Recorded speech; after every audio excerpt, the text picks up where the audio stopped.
Today, I asked AI a question. If you were the devil, how would you try to stop a young man from reaching his full potential? The answer changed my perspective on everything. If I were the devil, my strategy to hold a young man back from reaching his full potential would be subtle but effective. I'd focus on fostering doubt, distraction, and dependence on external validation. This would gradually erode his self-confidence and keep him from realizing his own strength and capabilities. Here's how I would do this. 1. Plant seeds of self-doubt.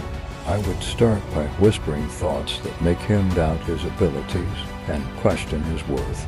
I'd make sure he felt like an imposter, no matter how much he accomplished.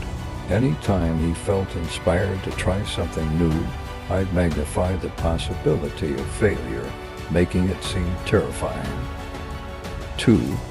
Distract him constantly. I'd surround him with endless distractions, social media, mindless entertainment, and fleeting desires. I'd give him easy access to dopamine hits that feel rewarding, but drain his energy and focus. He would scroll endlessly, comparing himself to others, slowly draining his motivation and distracting him from the deeper, more fulfilling pursuits that could bring him closer to his potential. 3. Push him toward the opinions of others. I'd make him depend on what other people think of him, leaving a fear of judgment into his psyche. I'd convince him that being liked and accepted was the most important thing, so he'd avoid taking any action that might lead to criticism or rejection. He'd chase approval instead of purpose, leaving him to be more concerned with appearances than growth. 4. Encourage immediate gratification over long-term goals. I would amplify his desire for instant rewards and make long-term discipline feel almost impossible. When he tried to set goals, I would make the work feel overwhelming and the rewards feel distant. I would tempt him with short-term thrills and easy paths that offered a temporary sense of achievement, but that ultimately left him stuck in a cycle of unfulfilling pursuits. 5. Fuel procrastination and perfectionism.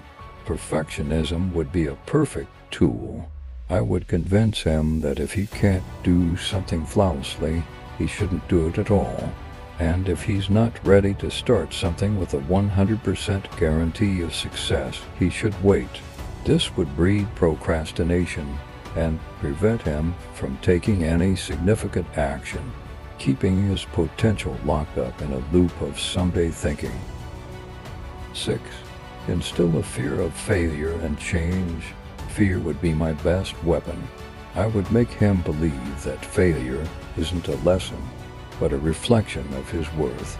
I would inflate his anxiety around change, convincing him that the risks are too high and that staying in his comfort zone is the only safe choice. This fear would paralyze him and make even small challenges feel insurmountable. 7. Isolate him from positive influences. Finally, I would subtly push him away from mentors, friends, and role models who might inspire or uplift him.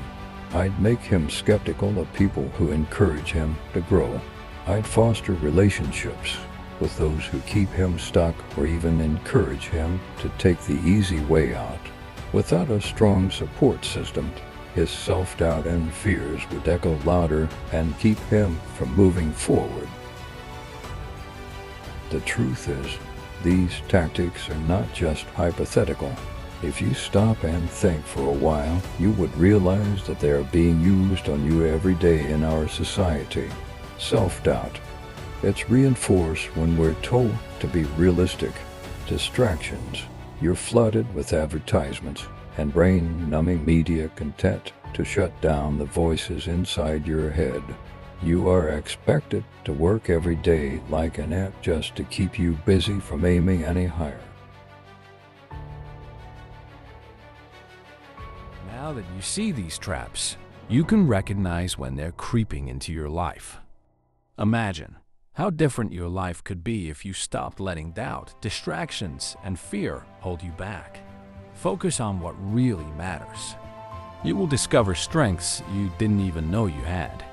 So, break free from society's traps, even a small step at a time. Ralph Waldo Emerson said, "The only person you are destined to become is the person you decide to be."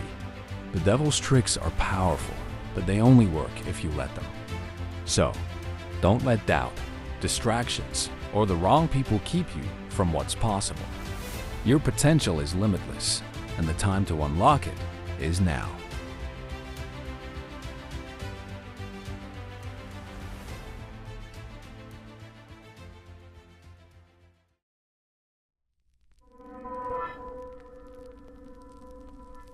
Subscribe to Motivation for more motivational and educational videos.